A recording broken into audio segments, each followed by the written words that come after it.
নীলফামারী ঐতিহ্যবাহী ভবানীগঞ্জ হাট এবছর ইজারা না দেওয়া হলেও খাসে দিয়েছে উপজেলা প্রশাসন। এতে তহসিলদারদের পাশাপাশি স্থানীয় কিছু প্রভাবশালী নিয়মের বাইরে আদায় করছে অতিরিক্ত টাকা। বিড়ম্বনায় পড়েছে সাধারণ কৃষক, ব্যবসায়ী আর ভোক্তারা। রাজস্ব হারাচ্ছে সরকার। সরকারি নিয়ম অনুযায়ী হাটের খাজনা আদায়ের দাবি স্থানীয়দের। নীলফামারী থেকে হাসান রাব্বি প্রধানের তথ্যচিত্রে জানাচ্ছেন নাদিরা সুলতানা। প্রতি বছর পয়লা বৈশাখের আগে সরকারি হাট ইজারা দেয়া হলেও এবছর ইজারা দেয়া হয়নি নীলফামারী সদরের ঐতিহ্যবাহী ভবানীগঞ্জ হাট।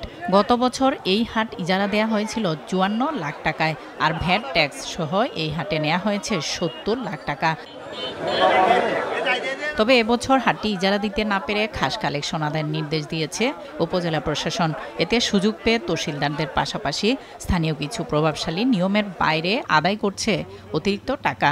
বিড়ম্বনায় পড়ছে সাধারণ কৃষক, ব্যবসায়ী আর ভোক্তারা। রাজস্ব হারাচ্ছে সরকার। এখনো হাট ডাক হয়নি। এটা টিএনও অফিস, আবার ডিসি অফিসের আন্ডারে আপাতত বিট তুলতেছে স্থানীয় ছেলেপেলেরা।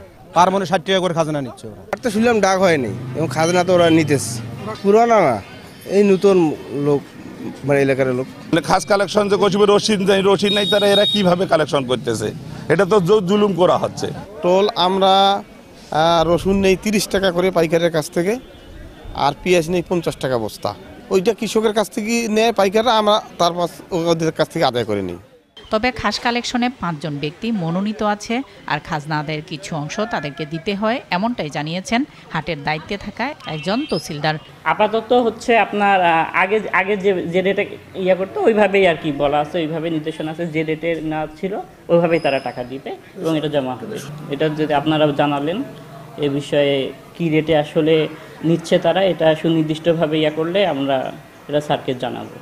এদিকে খাস কালেকশনে অনিয়ম থাকলে প্রয়োজনে রিটেন্ডার দেওয়ার কথা জানান জেলা প্রশাসক। যে কোনো সরকারি আদায় অবশ্যই সাধারণ কৃষক ও ব্যবসায়ীদের বিড়ম্বনা ঠেকাতে ব্যবস্থা নেওয়ার দাবি ভুক্তভোগীদের। নাদিরা সুলতানা, RTV।